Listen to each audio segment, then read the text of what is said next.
Every day, billions of people wake up believing the same story. That happiness is waiting somewhere else, somewhere just beyond today, in the next promotion, the next relationship, the next achievement, the next version of ourselves. We spend years chasing a destination, convinced that once we arrive, everything will finally make sense. But something strange always happens. We get the job, we buy the house, we fall in love, we achieve the impossible. For a brief moment, life feels complete. And then, almost without noticing, the feeling begins to fade. A new goal appears, a new desire, a new version of the future that promises happiness. Once again. But why? Why does happiness always seem to exist just beyond our reach? Is modern life responsible for this endless chase? Or has humanity always been searching for something it could never truly keep? To answer that, we have to begin long before modern cities, long before civilization, and long before happiness became something we believed we could own. Every human being is chasing something. Sometimes we just don't realize it. As children, we dream of growing up. We imagine freedom, no rules, no limits. We believe adulthood will finally make us happy. Then one day, we grow up, and freedom quietly turns into responsibility. So the destination changes. We tell ourselves, I'll be happy when I get into university. Then, I'll be happy when I find a job, when I make more money, when I buy a house, when I finally meet the right person. Every chapter of our lives begins with the same promise. Just one more step. Sometimes we actually reach it. We get the promotion we worked years for. We buy the car we couldn't stop thinking about. We move into the apartment we once dreamed of. For a moment, everything feels exactly the way we imagined. The excitement is real. The satisfaction is real. But it never seems to last. Days become weeks. Weeks become months. And slowly, what once felt extraordinary becomes ordinary. The dream becomes routine. The extraordinary becomes expected, almost without noticing. Our minds begin searching again, not because we are ungrateful, not because we failed, but because something inside us whispers, "There's something better. Keep going. You're not there yet."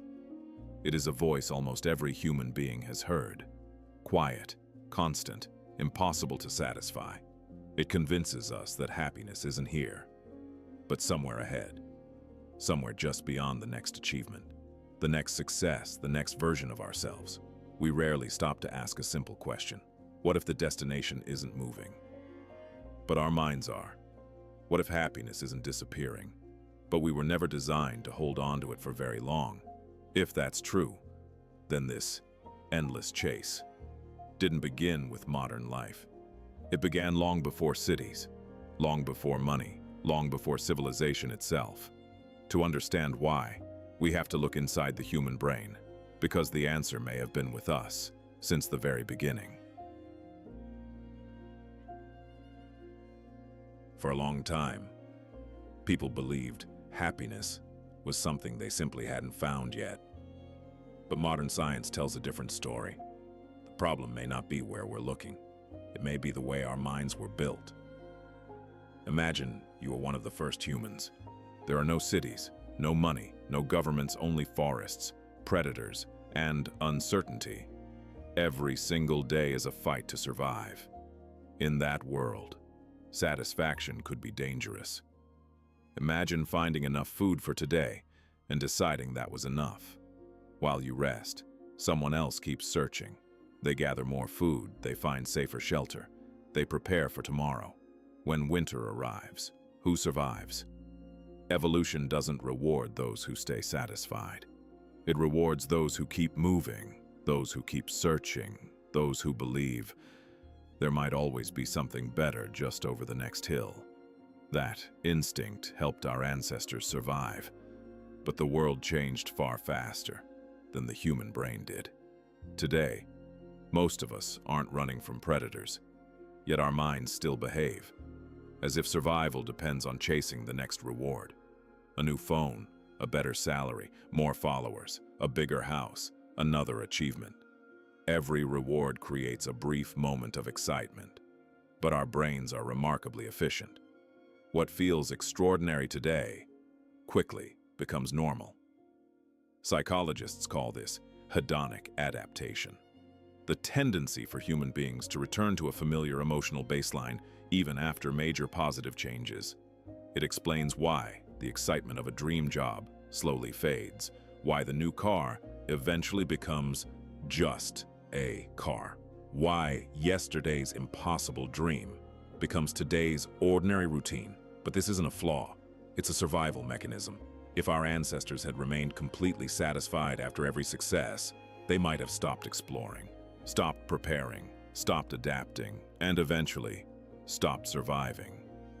The same brain that once kept us alive may now be keeping us restless, constantly convincing us that happiness is waiting somewhere ahead.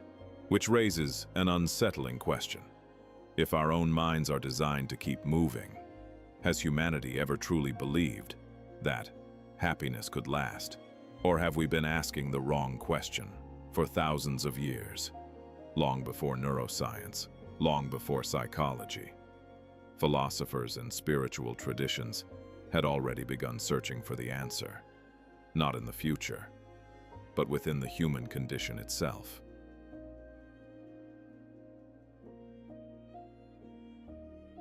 Long before psychology, long before neuroscience, long before scientists began studying the human brain, people had already noticed something strange.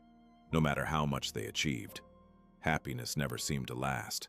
Across different civilizations, separated by oceans, languages, and centuries, they all arrived at a surprisingly similar conclusion. In ancient Greece, Aristotle rejected the idea that happiness was a feeling. Feelings came and went. They changed with fortune, with success, and with failure. Instead, he believed true happiness wasn't something you chased. It was something you became. A life lived with purpose, wisdom, and virtue. Not a single moment of pleasure, but the result of an entire lifetime, thousands of kilometers away. Another tradition reached a similar realization. The Stoics observed that people suffer, not because life is always difficult, but because they become attached to things they cannot control: wealth, status, reputation, even the future itself. The more tightly we hold on to them, the more fragile our happiness becomes. And further east, Buddhist philosophy began with an observation that still feels deeply familiar today. Human beings suffer because they constantly crave more success, more possessions, more certainty, more tomorrow. Desire itself was never the enemy. Becoming trapped by it was. 3 different civilizations, 3 different philosophies, 3 different ways of seeing the world. Yet all of them pointed toward the same uncomfortable truth.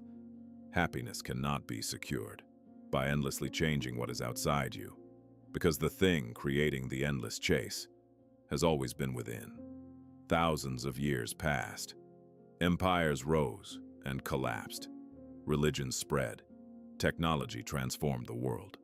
But the human mind remained astonishingly familiar.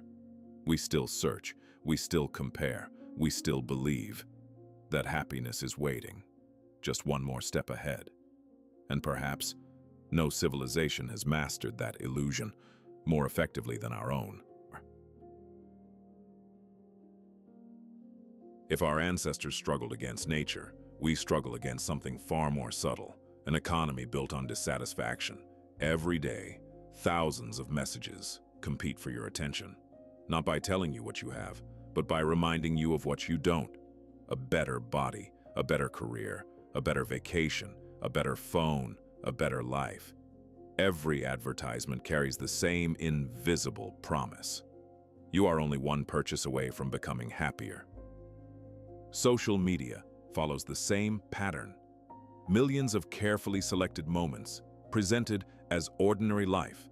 Success without struggle. Beauty without imperfection. Happiness without boredom. We compare our everyday lives to someone else's highlight reel. And without realizing it, we begin to feel behind. But perhaps we were never comparing our lives to reality. We were comparing them to an illusion. Modern technology didn't invent our desire for more. It simply learned how to speak its language. Every notification, every recommendation, every endless scroll, they all appeal to the same ancient instinct. The instinct that once helped our ancestors survive. The instinct that whispers, "Keep looking." The result is a world where satisfaction has become temporary and wanting has become permanent. We finish one goal, only to immediately replace it with another. Not because someone forces us to, but because our minds have become accustomed to living in the future. Somewhere along the way, we stopped asking, "What do I already have?" and started asking, "What's next?" Perhaps that is the greatest irony of modern life. Never before in human history have so many people had so much. Yet never before have so many people felt that they still needed more. But if the brain keeps chasing and the modern world keeps feeding the chase, is there any way to step outside the cycle? Or is happiness destined to remain forever somewhere else? Perhaps the question was never, "Where can I find happiness?" Maybe the real question has always been, "Why do I keep believing it's somewhere else?" For thousands of years, people have searched for a better future, a better life, a better version of themselves, and there is nothing wrong with that. The desire to improve has shaped everything around us. It built cities, crossed oceans, changed history. Without it, human civilization would never have existed. But somewhere along the way, we began expecting something more. We started believing that the next achievement could finally make us feel complete. Yet every achievement eventually becomes ordinary. Every destination becomes another starting point, and every finish line slowly turns into another beginning. Perhaps that was never a failure. Perhaps it was simply the nature of the human mind. The same mind that helped our ancestors survive still pushes us toward tomorrow, still tells us there is something better waiting ahead. Maybe that voice will never completely disappear, and perhaps it shouldn't. Without it, there would be no discovery, no invention, no progress. The problem isn't that we keep moving forward. The problem begins when we expect the future to give us something that only exists in the present. Maybe happiness was never hiding inside another country, another relationship, another promotion, or another version of yourself. Maybe those were never the places it was meant to live. Perhaps the greatest illusion was never that happiness is difficult to find. It was believing that life would finally begin tomorrow.